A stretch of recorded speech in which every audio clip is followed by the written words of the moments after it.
This is the Lone Creator YouTube. We hope this video helps. You start by opening Settings and navigating to General Management or System. This gets you directly to Input Controls. Once there, tap Samsung Keyboard to access its options. Make sure Samsung Keyboard is enabled and set as default so changes apply immediately. You'll see basic toggles and an entry labeled Keyboard Settings or Keyboard Layout. Tap that. From here you can change theme and layout. These first steps ensure you are editing the active keyboard rather than a secondary app. Now you'll fine-tune how the keyboard looks and behaves. Choose layout to pick one-handed, split, or full width. This affects reach and ergonomics. Then open Theme to select light, dark, or pick a custom color and background image for visual contrast.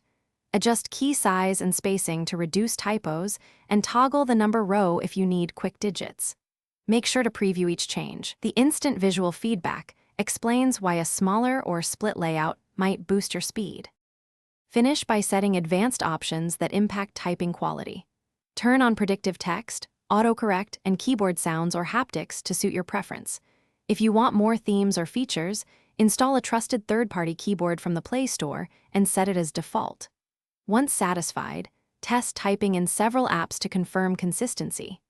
If something breaks or visual settings don't apply, clear the keyboard app cache or reset its settings. That typically resolves conflicts without losing installed keyboard.